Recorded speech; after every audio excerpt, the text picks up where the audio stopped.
के बाली होठ के लाली नैना नस्ली तोहार गे। कान के बाली होठ के लाली नैना नस्ली तोहार गे। नजर से नजर मिला ले गे रानी दिल ले ले गोरी हमार गे। नजर से नजर मिला ले गे रानी दिल ले ले गोरी हमार गे।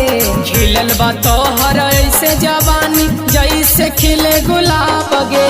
खिलल बा ऐसे तोहर जवानी जैसे खिले गुलाब गे। खूबसूरत लागेला तोहर बदनिया लागेलू बड़ी लाजवाब गे। खूबसूरत लागेला तोहर बदनिया लागेलू बड़ी लाजवाब गे।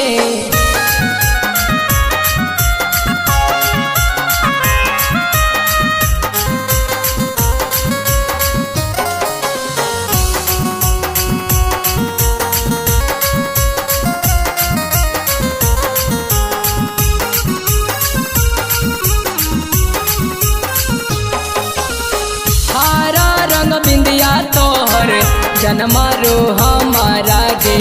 केसिया में जब तू हे गे बांधै छी गजरा गे। हरा रंग बिंदिया तोहर जनमारो हमारा गे। केसिया में जब तू हे गे बांधै छी गजरा गे। दोनों के मिश्रण देख के हमारा टिकटुक होइ छौ नजार गे। दोनों के मिश्रण देख के हमारा टिकटुक होइ छौ नजार गे। सामने आके नैना मिला ले कर ले न हमसे दीदार गे। सामने आके नैना मिला ले कर ले न हमसे दीदार गे।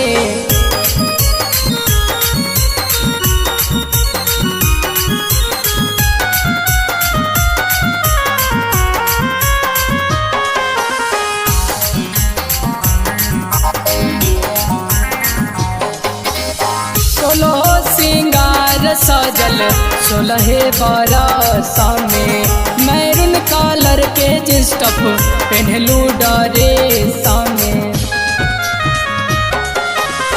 16 सिंगार सजल 16 बरस में मैरून कलर के जींस टॉप पहनलू ड्रेस में। अरविंद रमन करो बड़ाई तोहर 16 सिंगार के। अरविंद रमन करो बड़ाई तोहर 16 सिंगार के। तोहरा के देखे के मन तरसेला कर ले न हमसे इजहार गे। तोहरा के देखे के मन तरसेला कर ले न हमसे इजहार गे।